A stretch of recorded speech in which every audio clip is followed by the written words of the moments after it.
Voilà, on va pouvoir ouvrir la parole de Dieu. On va commencer dans l'Évangile selon Matthieu au chapitre 1er et à partir du verset 1er. Alors là, vous allez avoir pitié de moi. Je vais vous lire toute la généalogie de Jésus-Christ. Généalogie de Jésus-Christ, fils de David, fils d'Abraham. Abraham engendra Isaac. Isaac engendra Jacob. Jacob engendra Judas et ses frères. Judas engendra de Tamar Pharès et Zara. Pharès engendra Esrom. Esrom engendra Aram. Aram engendra Aminadab. Aminadab engendra Naasson. Naasson engendra Salmon. Salmon engendra Boaz de Rahab. Boaz engendra Obed de Ruth.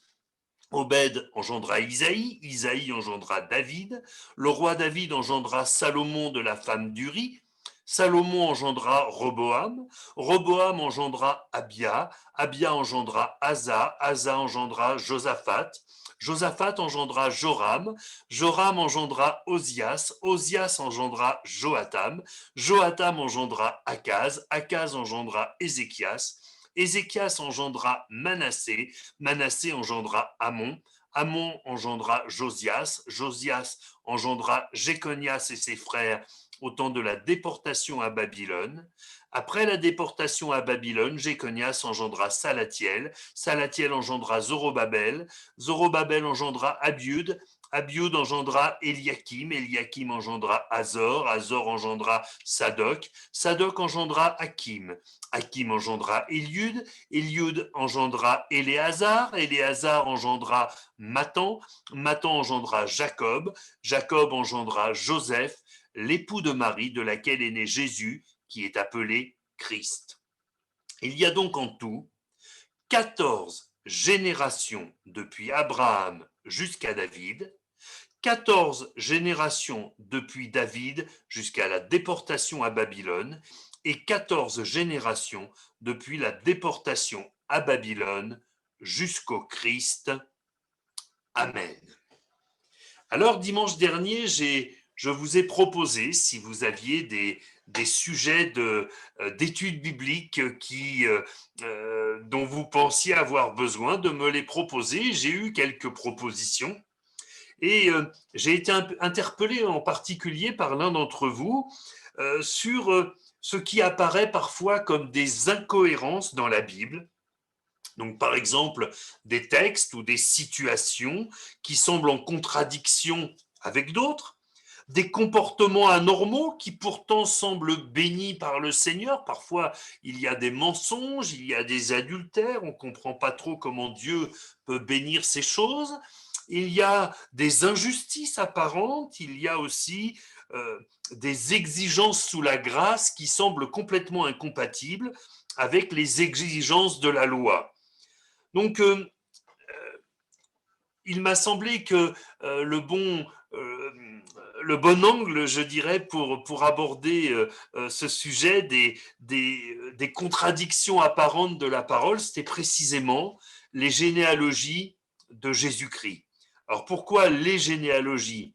Eh bien tout simplement parce qu'il y en a deux. Vous savez qu'il y en a une dans Matthieu, nous venons de la lire, et puis il y a une généalogie de Jésus dans l'Évangile selon Luc. Nous la lirons dans quelques instants. Pour tout vous dire, c'est un sujet de controverse qui a euh, travaillé les théologiens, les exégètes depuis les temps les plus anciens. Le premier qui a commencé à étudier la généalogie de Jésus et à essayer de comprendre ce qui se passait s'appelait Julien l'Africain. C'était en 220 après Jésus-Christ. Donc, nous allons marcher sur les traces de Julien l'Africain et on va lire la deuxième généalogie qui nous est donnée dans l'Évangile selon Luc. Et puis après, nous verrons quelques différences que l'on peut noter. Alors, dans Luc chapitre 3, verset 38, verset 23, jusqu'au verset 38. Jésus avait environ 30 ans lorsqu'il commença son ministère. étant comme on le croyait, fils de Joseph, fils d'Élie, fils de Mathat, fils de Lévi, fils de Melchi, fils de Janaï, fils de Joseph, fils de Mattathias, fils d'Amos, fils de Naoum, fils d'Esli, fils de Nagai, fils de Mahat, fils de Mattathias, fils de Sémei, fils de Josèche, fils de Joda, fils de Johanan, fils de Reza, fils de Zorobabel, fils de Salatiel, fils de Néri, fils de Melchi, fils d'Adi, fils de Kosam, fils d'Elmadam, fils d'Er, fils de Jésus, fils d'Eliezer, fils de Jorim, fils de Mathat, fils de Lévi, fils de Siméon, fils de Judas, fils de Joseph, fils de Jonam, fils d'Eliakim, fils de Méla, fils de Ména, fils de Matata, fils de Nathan, fils de David, fils d'Isaïe, fils de Jobed, fils de Boz, fils de Salmon, fils de Naasson, fils d'Aminadab, fils d'Admin, fils d'Arni, fils d'Esrom, fils de Phares, fils de Judas, fils de Jacob, fils d'Isaac, fils d'Abraham, fils de Tara, fils de Nachor, fils de Sérur, fils de Rago, fils de Phalek, fils d'Héber, fils de Salah, fils de Caïnam, fils d'Arpaxad, fils de Sem, fils de Noé, fils de Lamèche, fils de Mathouzala, fils d'Enoch, fils de Jared, fils de Maléléel, fils de Caïnan, fils d'Énos, fils de Seth, fils d'Adam, fils de Dieu. Amen. On est content quand on est arrivé au bout de la liste. Hein. C'est quelque chose d'un peu compliqué à lire avec des noms auxquels nous ne sommes pas habitués. Alors si on étudie, alors je vous rassure, on ne va pas aller dans le détail des choses, ces deux généalogies, on constate quelques différences qui nous parlent déjà de l'intention qui a présidé à la rédaction de ces deux textes. Vous avez remarqué, quand nous avons lu la première généalogie, que Matthieu commence cette généalogie à David pour arriver à Jésus. Et en fait, on comprend bien que l'intention de Matthieu, et c'est non seulement au travers de cette généalogie, mais au travers de tout l'évangile selon Matthieu, c'est de démontrer que le Seigneur Jésus est véritablement de la lignée royale de David. Cette généalogie est descendante, elle part du plus ancien pour finir au plus récent, vraiment pour dire, voilà, Jésus est véritablement le fils de David, il est le roi, il est le Messie promis. Luc, lui, à l'inverse, part de Jésus pour remonter jusqu'à Adam et même jusqu'à Dieu, fils d'Adam, fils de Dieu. Et il établit de cette manière deux vérités fondamentales de la Bible.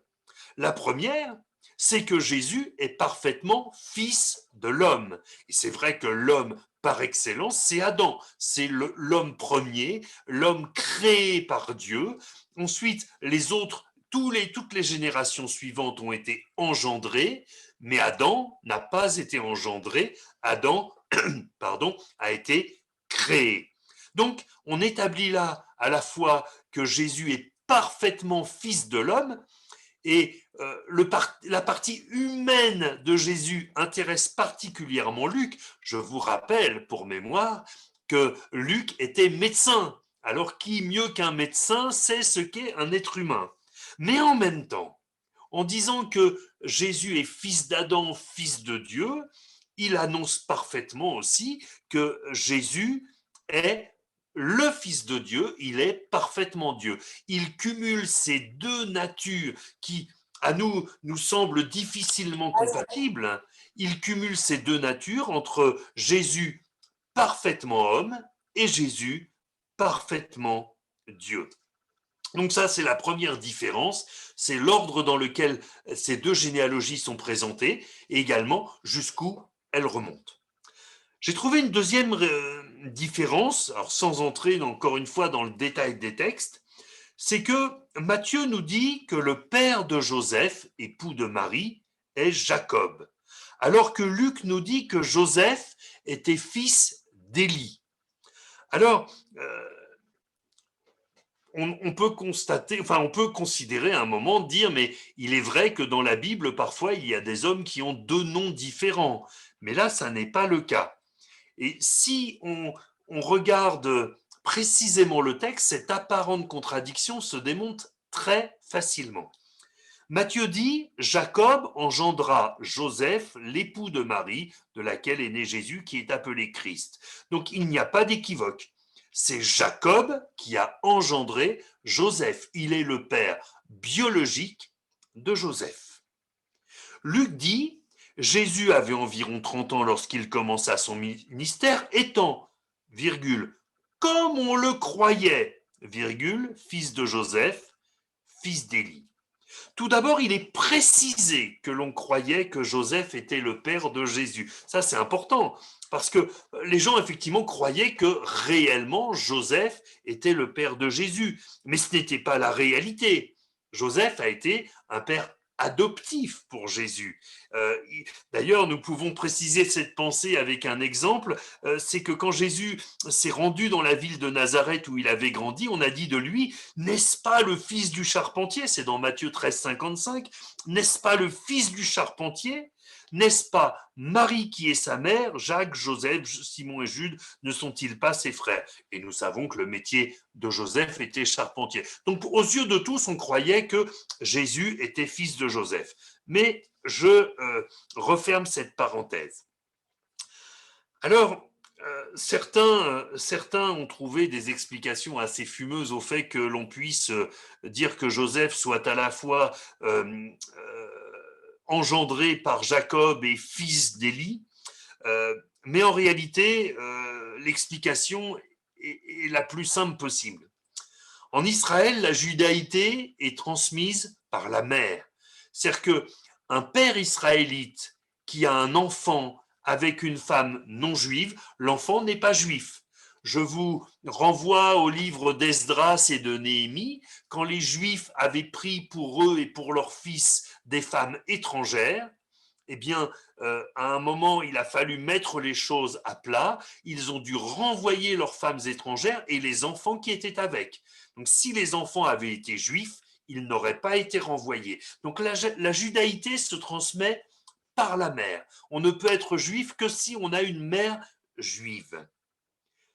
Cependant, même s'il y a cette réalité, il y a une autre réalité qui s'y confronte, c'est que les sociétés méditerranéennes, de l'époque certes, mais encore aujourd'hui, sont des sociétés très patriarcales. Donc en réalité, Élie était certainement le père de Marie, et donc le beau-père de Joseph. Mais de même que très souvent, et encore maintenant, moi je ne sais pas comment vous faites dans votre famille, mais pour moi, quand je vois mon beau-père, je l'appelle papa ou papy, mais bon, en tout cas, voilà, le beau-père de Joseph était considéré comme son père par alliance, et Joseph, qui était son gendre, était considéré comme un fils pour Élie, et donc voilà pourquoi Joseph est appelé fils d'Élie, tout simplement.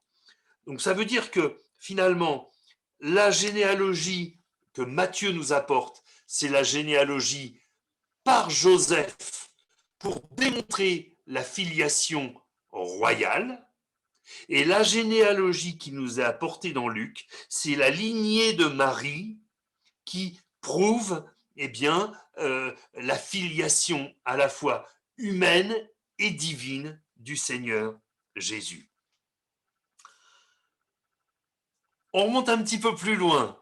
C'est à la fois passionnant, mais c'est un petit peu laborieux. Hein, donc on essaie quand même de faire ça de la manière la plus fluide possible. Matthieu fait passer la lignée de Jésus par Salomon, fils de David et héritier du trône. Le roi David engendra Salomon. Donc on a encore, je dirais, la défense de cette lignée royale. Jésus est descendant du roi David par Salomon, qui a hérité du trône, puis de Roboam, et ainsi de suite. Je vous passe le détail. Alors que Luc évoque une autre lignée secondaire, il dit que cette lignée s'est faite par Nathan, fils de David. Donc, Nathan, lui, n'a eu aucun rôle dans la lignée royale. Par contre, on peut noter quand quand on étudie la parole, que deux de ses fils, Azaria et Zaboud, ont été de hauts fonctionnaires, l'un d'entre eux ministre, sous le règne de Salomon. Mais donc, effectivement, là encore, on est sur une lignée humaine non royale, alors que dans la première généalogie, on est sur la lignée royale de David et de Salomon. Après, si on va vraiment dans le détail de ces études de généalogie, vous allez vous rendre compte que parfois, il y a des noms différents. Il est vrai que, par exemple, ces noms différents, nous l'avons évoqué tout à l'heure, parfois peuvent décrire la même personne. Par exemple, Matat et Matan sont la même personne. Il y a, quand vous relirez premier et deuxième livre des rois, premier et deuxième livre des chroniques, vous noterez également que parfois un même roi peut avoir plusieurs noms, et ou parfois que quelqu'un, quand il devenait roi, le nom qu'il avait, son nom de naissance était changé pour un autre nom qui avait un sens particulier. Mais bon, on va être sage, on ne va pas rentrer dans le détail des détails. Vous savez ce que Paul disait à Timothée dans 1 Timothée 1 au verset 3 et 4. Je te rappelle l'exhortation que je te fis à mon départ pour la Macédoine, lorsque je t'engageais à rester à Éphèse afin de recommander à certaines personnes de ne pas enseigner d'autres doctrines et de ne pas s'attacher à des fables et à des généalogies sans fin. Mais oui, parce que déjà à l'époque, eh bien, la suite du verset nous le dit, ces généalogies produisaient des discussions plutôt qu'elles n'avançaient l'œuvre de Dieu dans la foi. On peut passer des heures entières à étudier le détail des généalogies. Il y a des choses qui sont enrichissantes. Le fait qu'il y ait à la fois une lignée royale, une lignée humaine et une lignée divine, ça nous parle de l'identité du Seigneur Jésus et c'est intéressant. Par contre, effectivement, savoir que un tel ou un tel a eu une virgule de plus à son nom, ça, c'est pas ça qui va nous édifier. On va quand même noter une incohérence majeure dans l'évangile selon Matthieu. Cet évangile nous évoque 3 groupes de 14 générations. Quand on regarde bien sur ces 3 groupes, le premier groupe s'étend sur une période de 1000 ans, le second sur une période de 400 ans et le troisième sur une période de 600 ans. Alors, entre 4 et 600 ans pour 14 générations, à 15 ans près de la génération, c'est cohérent. Mais 1000 ans pour 14 générations, ça devient nettement moins cohérent. Alors, en réalité, dans la première période qui s'étend sur 1000 ans, il y a 3 générations qui ont été omises entre le roi Joram et le roi Osias. Tout d'abord, il y a Acasia. Acasia, fils de la reine Athalie, qui ne régna qu'un an et qui a été sous l'influence maléfique de sa mère, qui était une absolue horreur. Hein. Vous en avez 2 comme ça, vous avez Athalie et Jézabel. Ces 2-là, si on les rencontre jamais, c'est pas grave. C'était véritablement des personnes épouvantables. Ensuite, on a oublié Joas, qui est devenu roi à 7 ans. Il abandonna l'Éternel à la mort du sacrificateur Jéhojada, qui avait été à la fois son précepteur et son protecteur. Et même pire que ça, il a fait assassiner le fils de Jéhojada qui lui prophétisait qu'il devait revenir à l'Éternel. Et puis enfin, il y a Amatsia, qui commença son règne dans de bonnes dispositions, puis tomba dans l'idolâtrie, fut destitué et finalement assassiné. On se passerait bien d'avoir dans sa généalogie 3 personnes comme ça. Alors, on pourrait se dire qu'effectivement, ils ont été oubliés parce qu'ils ne méritaient pas qu'on se souvienne d'eux. Nous verrons par la suite, quand nous aborderons les points suivants qu'il y a d'autres personnes qui n'étaient pas plus recommandables que ces trois rois-là et qui ont été conservés et qui vont nous apprendre des choses sur le cœur de Dieu. Mais en réalité, il y a une deuxième explication qui est avancée par les exégètes et qui présente un certain intérêt. Le fait de classer la généalogie de Jésus en trois groupes de 14 générations, ça permettait d'aider à la mémorisation. C'était beaucoup plus facile de dire, allez, il y a 3 fois 14, 42 générations, et puis d'apprendre à l'extrême les 3 fois 14 noms pour bien comprendre la généalogie de Jésus. Et quand on voit les points de repère entre ces trois groupes, là, il y a quelque chose qui est extrêmement édifiant pour nous. Le premier groupe est d'Abraham à David. Nous pourrions dire que c'est un groupe qui va de la promesse jusqu'à la royauté. Et ça nous parle. Ça nous parle. Parce que, à un moment, nous avons reçu des promesses de Dieu. Nous avons reçu la promesse d'une terre, plutôt d'un ciel, mais en tout cas d'une cité, dans laquelle nous sommes attendus, dans laquelle une place nous est préparée. Et quand nous serons dans cette cité, nous régnerons avec Christ. Là, nous avons la première période. Ensuite, il y a une deuxième période qui va de David à la déportation à Babylone. C'est une période qui nous parle de la royauté qui tombe dans la déchéance. Alors non pas que nous, arrivés au ciel, nous tomberons dans la déchéance, mais ça nous parle aussi de l'humanité qui était appelée à régner sur la terre. Adam et Ève avaient la domination sur toute la création.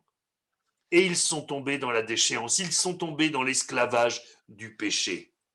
Et puis enfin, le troisième groupe nous parle de la déportation à Jésus. Et là, pour le coup, ça nous parle encore à nous. Parce que malgré la chute du peuple élu, malgré la chute, malgré le péché de ceux qui ont été appelés à la lumière de Christ, eh bien, il y a ce salut qui nous est donné en Jésus. Ça, c'est extraordinaire. Nous sommes tous ceux qui sont présents à cette réunion, tous ceux qui écouteront le message peut-être ensuite, ont quelque chose en commun, c'est qu'ils sont pécheurs, privés de la gloire de Dieu. Mais en Jésus-Christ, nous recouvrons cet accès au trône de la grâce. Nous recouvrons cette communion avec Dieu, cette paix avec le Seigneur, cette présence du Saint-Esprit. Ne savez-vous pas que vous ne vous appartenez plus à vous-même? Vous êtes le temple du Saint-Esprit. Ça, c'est extraordinaire d'entendre ces choses. Vous savez, parfois, il y a des gens qui font des kilomètres pour aller voir un temple, pour aller voir une cathédrale, pour aller voir... Voilà. Nous, je ne sais pas si on fera des kilomètres pour venir nous voir, ça, c'est pas grave, mais de savoir que nous avons aux yeux de Dieu cette particularité. Nous sommes tous, autant que nous sommes, des temples du Saint-Esprit. Alléluia. Alors, vous voyez que même au travers des généalogies, on peut découvrir des choses absolument extraordinaires sur les plans de Dieu, sur sa volonté de nous parler, sur la démonstration qu'il fait de sa sainteté, de sa royauté, de sa divinité, mais aussi de son humanité. Pour ce qui concerne Jésus incarné, il était parfaitement homme, et lui qui était parfaitement homme, il n'a jamais péché. Et c'est à cause de cela que son sang pur nous purifie de tout péché, et nous pouvons nous réjouir dans sa présence, nous pouvons rentrer dans la prière, nous pouvons venir lui présenter nos requêtes, nous ne serons pas rejetés à cause de nos fautes, mais nous sommes vus comme parfaits parce que l'œuvre de Jésus s'est faite en nous, son sang a effacé l'acte de condamnation qui était sur nos vies. Que le nom du Seigneur soit béni. Amen.